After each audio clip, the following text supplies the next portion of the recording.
आज हम शुरू कर रहे हैं मध्यकालीन भारत का इतिहास, मीडिवल इंडियन हिस्ट्री। ये लगभग 8वीं शताब्दी से लेकर 18वीं शताब्दी तक यानी करीब 1000 साल की लंबी और आकर्षक कहानी है। इस कहानी की शुरुआत होती है विखंडन से और अंत होता है एक और विशाल साम्राज्य के बिखरने से। आइए इस नए युग की रूपरेखा और इसकी 4 प्रमुख विशेषताओं को समझते हैं जो आने वाले एपिसोड्स की नींव रखेंगी। 1. राजनीतिक विखंडन और सामंतवाद का युग। गुप्तों और हर्ष की केंद्रीय सत्ता के खत्म होने के बाद भारत में केंद्रीकृत साम्राज्य की जगह क्षेत्रीय राज्यों का उदय हुआ। राजपूतों का उदय। इस काल की सबसे बड़ी राजनीतिक विशेषता है उत्तर भारत में विभिन्न राजपूत वंशों का उदय, जैसे गुर्जर प्रतिहार, चौहान, परमार आदि।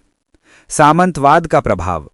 इस पूरे युग में सामंतवाद की व्यवस्था और ज्यादा मजबूत हो गई, जहां राजा के अधीन कई छोटे छोटे सामंत शासक होते थे जो अक्सर आपस में लड़ते रहते थे।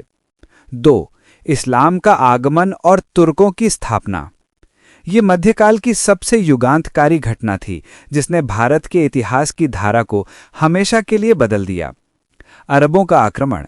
भारत में इस्लाम का पहला स्पर्श 8वीं शताब्दी में अरबों के सिंध आक्रमण के रूप में हुआ। तुर्कों का आक्रमण। इसके बाद 11वीं-12वीं शताब्दी में महमूद गजनवी और मोहम्मद गोरी के नेतृत्व में तुर्कों के आक्रमण हुए। दिल्ली सल्तनत की स्थापना। मोहम्मद गोरी की विजयों ने ही भारत में स्थायी तुर्क शासन की नींव रखी, जिससे 1206 में दिल्ली सल्तनत की स्थापना हुई। 3. सांस्कृतिक संश्लेषण का काल। ये केवल टकराव का नहीं, बल्कि 2 महान संस्कृतियों, हिंदू और इस्लामी के अद्भुत संगम का भी काल था। कला और वास्तुकला। इस संगम ने वास्तुकला की एक नई इंडो इस्लामिक शैली यानी हिंद इस्लामी शैली को जन्म दिया, जिसमें मेहराब और गुंबद के साथ साथ भारतीय अलंकरण भी शामिल थे। भाषा और साहित्य। उर्दू जैसी नई भाषा का जन्म हुआ और हिंदी साहित्य में भी भक्ति काल जैसा सुनहरा अध्याय शुरू हुआ। भक्ति और सूफी आंदोलन। धार्मिक कर्मकांडों के विरुद्ध ईश्वर से सीधे प्रेम का संबंध स्थापित करने वाले भक्ति जैसे कबीर, नानक और सूफी आंदोलनों ने समाज पर गहरा प्रभाव डाला। 2 महान साम्राज्य, सल्तनत और मुगल। इस 1000 साल के दौर में भारत ने 2 बड़े साम्राज्यों का उत्थान और पतन देखा। दिल्ली सल्तनत लगभग 1206 से 1526, जिसमें 5 अलग अलग वंशों गुलाम, खिलजी, तुगलक, सैयद लोदी ने शासन किया। मुगल साम्राज्य लगभग 1526 से 1857, जिसकी स्थापना बाबर ने की और जो अकबर के समय में अपने शिखर पर पहुंचा। ये भारत का अंतिम महान साम्राज्य था। रिकैप टाइम जल्दी से दोहराते हैं। समय सीमा यानी टाइमलाइन 8वीं शताब्दी से 18वीं शताब्दी। राजनीति यानी पॉलिटी, राजपूतों का उदय या सामंतवाद।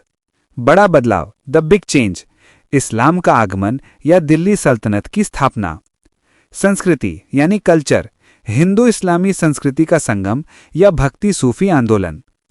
तो दोस्तों, आज हमने मध्यकालीन भारत के उस विशाल और जटिल मंच की रूपरेखा को समझ लिया है जिस पर अगले कई 100 सालों तक राजपूतों, सुल्तानों और बादशाहों की कहानी खिली जाएगी।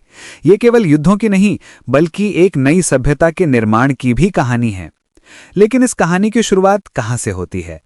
हर्ष की मृत्यु के बाद उसकी राजधानी कन्नौज इतनी महत्वपूर्ण क्यों हो गई कि उस पर कब्जा करने के लिए 3 महाशक्तियां 100 सालों तक लड़ती रहीं? जानेंगे अगले एपिसोड में। पूर्व मध्यकाल लगभग 750 से 1200 ईस्वी। तब तक के लिए सुनते रहिए ऑडियो गुरु। मैं आपका दोस्त मनोहर सोनी कहता हूं नमस्कार।